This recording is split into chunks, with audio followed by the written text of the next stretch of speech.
In this lesson, we're going to focus on why MFA or multi-factor authentication is critical for you to have an understanding of as an end user.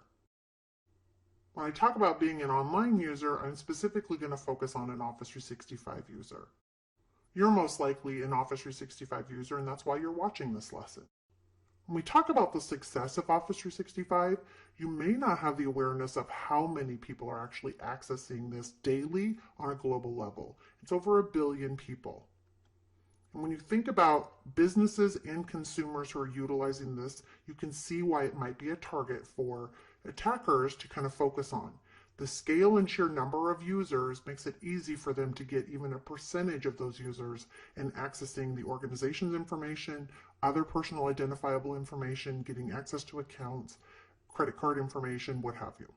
When we talk about SaaS, otherwise known as software as a service, what we're really talking about is the credentials of the user. So in our example, we're specifically talking about an Office 365 user. At the center of Office 365, each user logs in with credentials, and when they log in, it gives them rights to all of those amazing features in Office 365 that we're referring to.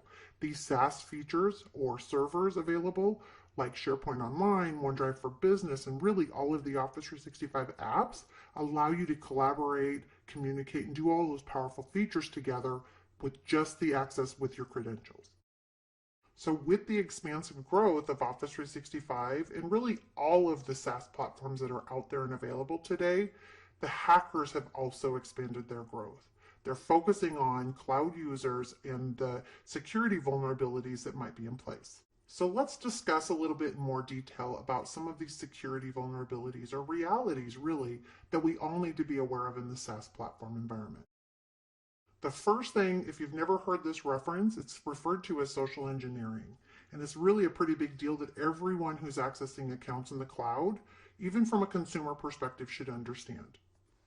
Social engineering is defined as the use of deception to manipulate individuals into divulging confidential or personal information that may be used for fraudulent purposes.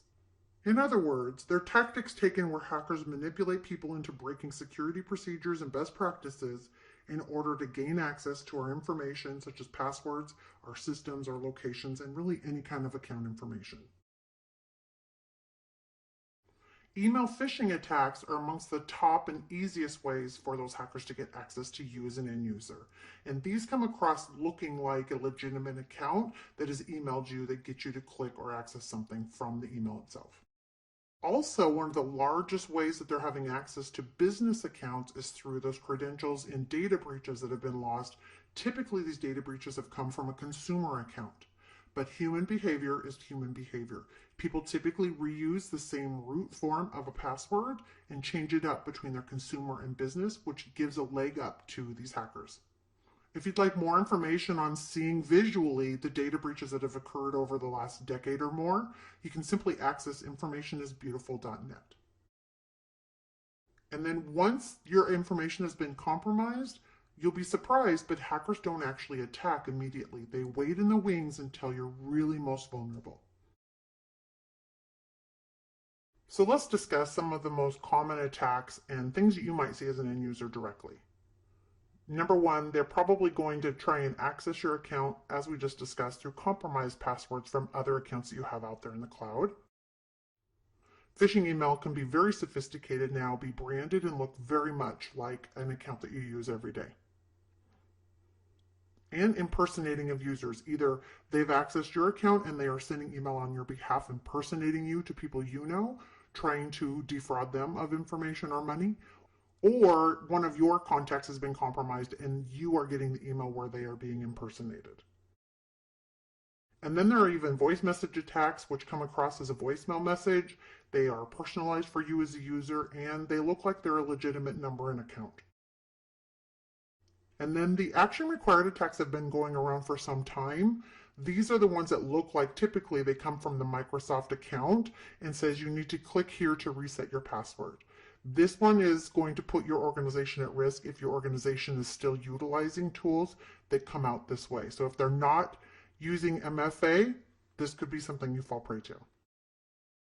And then there's shared file attacks, and I personally have run victim of this in the recent months, where I've received an email or emails that look like they come from somebody that I may or may not know, and they have an attached link to a OneDrive for Business or a SharePoint Online account. Of course, you don't click on these and you want to make sure you let your IT team know, but the larger the organization, the harder this is to conquer. So let's talk about what I term the password game. I think you all can relate to most of the pieces of this. We start with our first SaaS environment, whether it's Office 365 or some other account, but we have to create a password. So that password we create, and it's got certain requirements that we create. Then we access other accounts where we need to come up with either different passwords or different requirements for the password, so the passwords are forced to be different.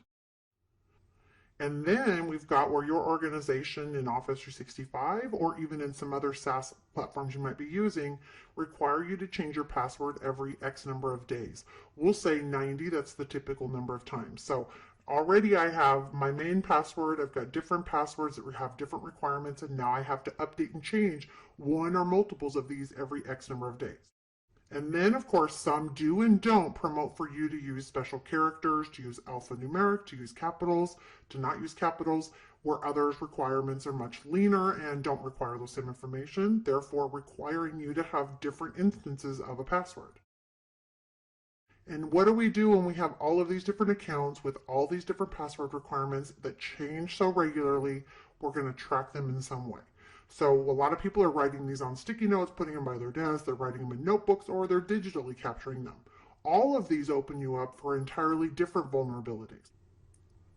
Now, while each of these previous examples might put you at risk or expose you to hackers, the creating your own simplified algorithm is a thing that most people do. It's some way to reuse their root of a password, maybe changing a numbering system or adding some alphanumeric. But whatever you're doing, it's easy to understand the root. And this puts you at risk of hackers being able to figure it out from one source or another and then just modifying that example. And the one that exposes all of us as consumers or customers of the cloud in any way is when our other data has been breached by some other account we may or may not even be aware of. So piece any of this together and we're definitely making it an easier game for the hackers. All right, so how do we stay ahead of the hackers? The first one is where we're at right now, having the awareness of the problem. You probably have heard about hackers, but didn't really have an understanding of how you might be exposed. Also learning how they might access your information, such as some of the examples we just discussed, from phishing or your exposure from other data breaches. Also identifying within your organization what are the current security policies, how are you falling in place with those, and are there any potential vulnerabilities with your organization's policies? And then learning what multi-factor authentication really is, and you can see this in other lessons, and also learning how you can manage your own multi-factor authentication settings once your administrators have enabled that in your environment. So just to kind of get you summed up here, you've watched this session to kind of understand the why it's important. Now to really get ahead of it, you want to watch what is multi-factor authentication to have a solid understanding of what that process is and how can you as an end user manage your multi-factor authentication settings and be more secure in your environment. So I hope to see you in those other lessons.